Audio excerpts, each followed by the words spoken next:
just a quick chat really obviously about the ponds that we obviously build. We build ecosystem ponds, and what they are what you see here. So we'll be getting the Biofalls in. We've got our skimmer installed over there, that just needs a bit of tidying up, but obviously controversially, especially in the UK, we've rocked and gravelled it, and that's what we do. It's actually part of the pond, it's part of the ecosystem. It's obviously all that surface area there, obviously beneficial bacteria grows and it helps. So for anybody who says you can't rock and gravel a pond, yes, there are many different ways to build a pond. It just so happens that this is how we build our ponds, because we want them to look as natural as possible. Ain't that right, Lee?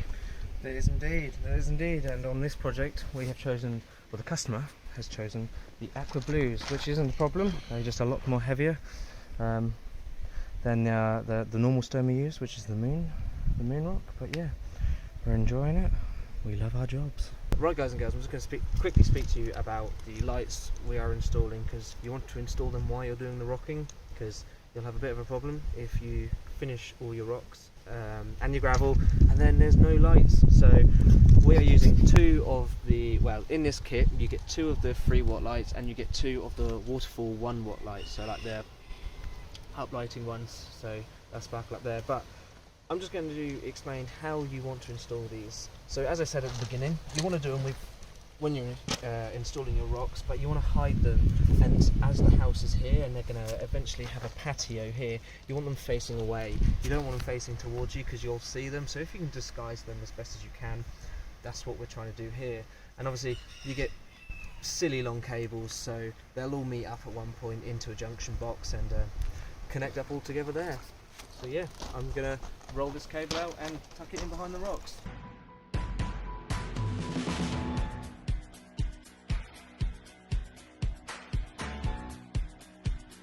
Good morning, guys, welcome back to day 4 of this pond project. This morning's first project is to get the Biofalls installed, and to do that we are obviously going to get it to the height we wish to coordinate in with the pond we have here. But to do that, obviously we also have to do our connections. Obviously we have a big 2-inch hose which is coming from our skimmer over on the other side, because obviously when we create these natural eco ponds, we want to create the flowing water across, so that river system effect, obviously, so the surface debris will be taken across, be pushed by the waterfall we are doing today.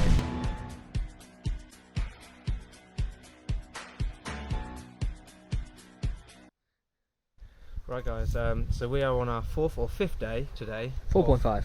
4th or 5th? 4.5. 4.5 day of this pond. We can't remember. We've been here about a week. It's the last day of the week, and we're finally doing the waterfall.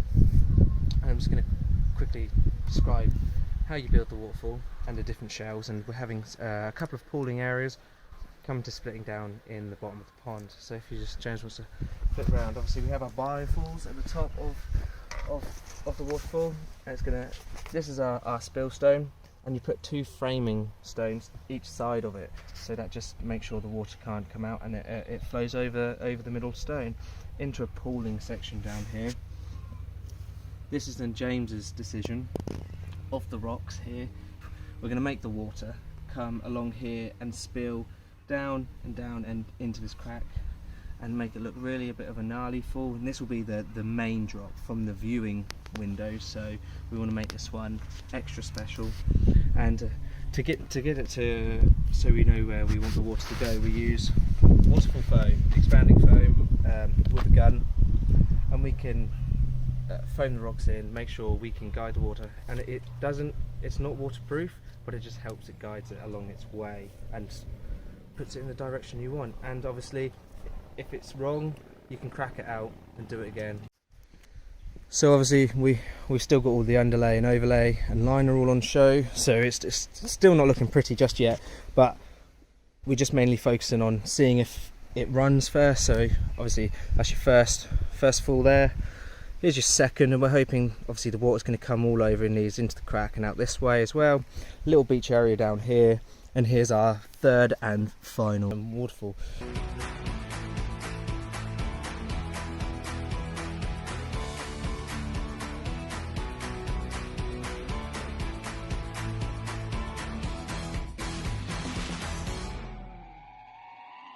James is now spacing out, getting the flowers and the plants all in their places.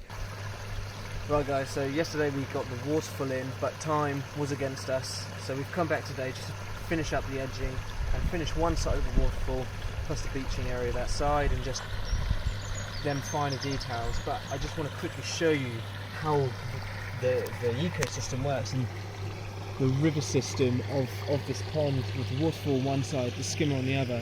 Just how clear the water is immaculate, honestly. And it does go down to that thing where if you were to flip a 10p piece in, you would be able to tell if it's heads or tails. Right guys and gals, so there you have it. Here is the finished pond, and I'm going to take you for a little bit of a walk around with some super nice shots of the finished product. But before we do the really nice pictures and videos, I'm just going to explain a bit about the edging, because obviously that's what we were doing today, or focusing on. And when doing the edging on the pond, you don't want the ring of pearls effect. So what I mean by that is having a stone. So how we break it up, in some places we use wood, and if James pans down here, in this section of the pond we've used beach effect, so it's just little cobbles, all different shapes and sizes, and it just breaks up the edge a bit. Obviously we've got a bit of wood in there, and if James follows me around here and focuses down here, obviously we've got a nice chunky tree log just to break up the edge, mixed in with the planting. And if James then shines into the middle of the pond, you can see our lily that we placed in with the nice rocks, obviously, to hold it down and gives it that different character and different shapes. Here is the skimmer, and the reason there is it's up a little bit higher than usual is the client here is going to raise up and have a patio actually all in this area, and then a nice lawn with a seating area the other side. So there's a reason it's all at this height at the moment, but within a couple of weeks it will all look really nice. And if James keeps following me around this way, obviously more edging. There's a planting pocket in here, so we put a bit of underlay in with the plants and the soil, and it doesn't drain away and all the soil gets washed out.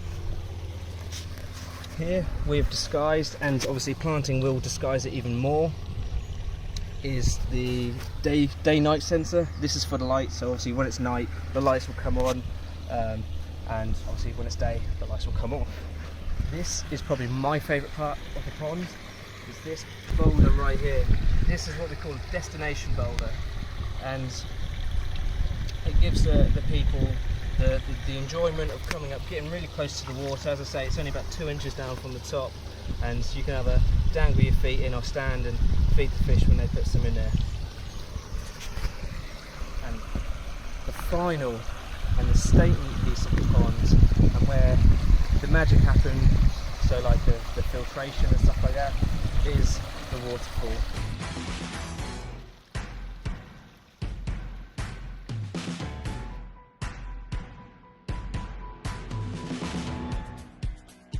So there you have it. The pond is finally finished. 7 by 5 meters with a 2 meter stream on the side.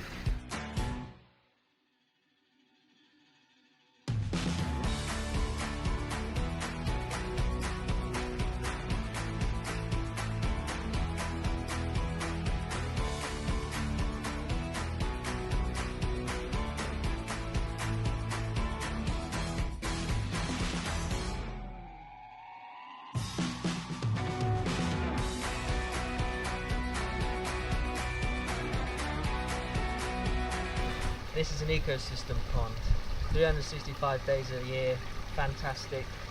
You know, you can get in, have a paddle, this sitting stone here, waterfall, what more can you ask for? If you want to see more projects like this, check out our other videos, and also Facebook and our Instagram. See you next time.